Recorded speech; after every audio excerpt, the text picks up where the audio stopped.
என் அன்பின் வாழ்த்துக்கள். இந்த இடம் எப்படி இருக்கு? நல்லா இருக்குதா? லண்டன்ல இருக்கிற இங்கிலாந்து தேசத்தினுடைய பார்லிமெண்ட் கட்டடத்தில் இருக்கிற இந்த கிளாக் டவர், இதுக்கு பேர் பிக் பேன் என்பது. அதிலிருந்து வரக்கூடிய சத்தம் ரொம்ப இனிமையா இருக்கும், வித்தியாசமா இருக்கும். இது உலக பிரசித்தி பெற்ற ஒரு கிளாக் டவர். இது பார்க்கறதுக்கு ரொம்ப அழகா இருக்குல்ல? தினமும் இதெல்லாம் பார்க்கிறதற்கு லட்சக்கணக்கான மக்கள் இங்கே வருகிறார்கள். அதில் இருந்து கொண்டு உங்களோடு பேசுவது எனக்கு அதிக சந்தோஷம். இந்த கிளாக் டவர் நேரத்தை காண்பித்து கொண்டே இருக்கும். இப்பொழுது காலையில் இத்தனை மணி ஆகிவிட்டது, மாலையில் இத்தனை மணி ஆகிவிட்டது என்று நேரத்தை காண்பித்து கொண்டே இருக்கும். அதே மாதிரி தான் ஆண்டவர் நமக்கு காலத்தை பிரயோஜனப்படுத்தி கொள்ளுங்கள் சொல்லி இருக்கிறார். நேரத்தை குறித்து ரொம்ப கவனமா இருக்கணும். நேரம் போயிட்டா திரும்ப நமக்கு வராது. நேரத்தை வீணாக்கிட்டா அவ்வளவுதான், போனது தான். அதனால தான் காலத்தை பிரயோஜனப்படுத்தி கொள்ளுங்கள் என்று ஆண்டவர் சொல்லி இருக்கிறார்.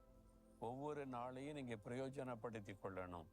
இந்த நாள்ல என்னென்னலாம் செய்ய போறீங்க, அதுக்கான பிளான் வைத்து அதையெல்லாம் இந்த நாளைக்குள்ள நீங்க செய்து முடிக்கணும். இந்த நாளை விட்டுட்டீங்கன்னா நாளைக்கு இந்த நேரம் உங்களுக்கு கிடைக்காது.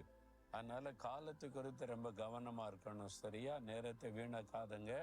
ஆண்டவர் கூட இருந்து அழகாய் உங்களுக்கு நடத்தி தருவார். சரி, இந்த நாள் ஆண்டவர் இன்னைக்கு என்ன வசனம் வைத்திருக்கிறார் அப்படின்னு கேட்குறீங்களா? பரிசுத்த யோவான் எழுதின சுவிசேஷம் 14ஆம் அதிகாரம் 1வது வசனம். உங்கள் இருதயம் கலங்காதிருப்பதாக, தேவனிடத்தில் விசுவாசம் உள்ளவளாய் இருங்கள் என்று ஆண்டவர் சொல்றார்.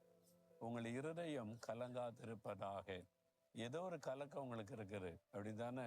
காலையில் எழுந்த போதே ஒரு கலக்கம் உள்ளத்துல. இதுக்கு என்ன செய்யறது, அதுக்கு என்ன பண்றது, இவங்களுக்கு நான் என்ன பதில் சொல்றது, இவங்களுக்கு நான் என்ன மாதிரி காரியங்களை செய்து முடிக்கிறது, எனக்கு ஒண்ணுமே புரியலையே, கலக்கமாவே இருக்கிற, என்னதாக போகுதுன்னு தெரியலையே. கலங்கின ஒரு இருதயம். அப்படித்தானே இப்ப காணப்படுறீங்க. ஏதோ ஒண்ணு நினைச்சு கலங்குறீங்க. அது எப்படி ஆகுமோ, என்னவாகுமோ, ஜெயிக்குமா, தோக்குமா, வாய்க்குமா, வாய்க்காதா, அல்லது அது எப்படி முடியும் என்ற ஒரு கலக்கம். ஒன்றும் கலங்காதங்க.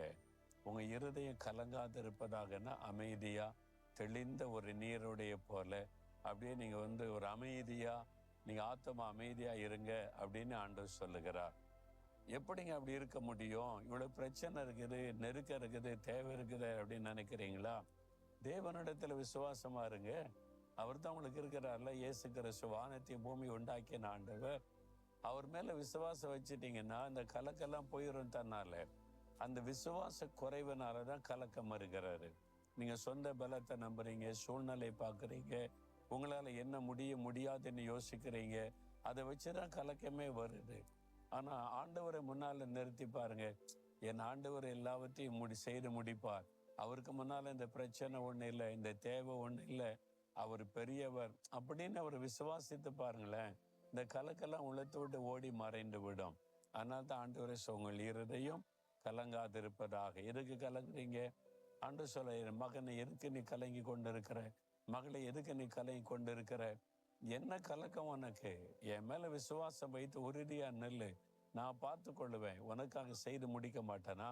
உனக்காக என் உயிரையே கொடுத்தேன், ரத்தத்தை சிந்தினேன், அடிக்கப்பட்டேன், அவமானத்தை சகித்தேன், அத்தனை பாடுகளை சிலுவையில் சகித்த நான் உனக்காக அற்புதம் செய்ய மாட்டானா? உன்னை விட்டுருவானா அப்படின்னு ஆண்டவர் சொல்றார்.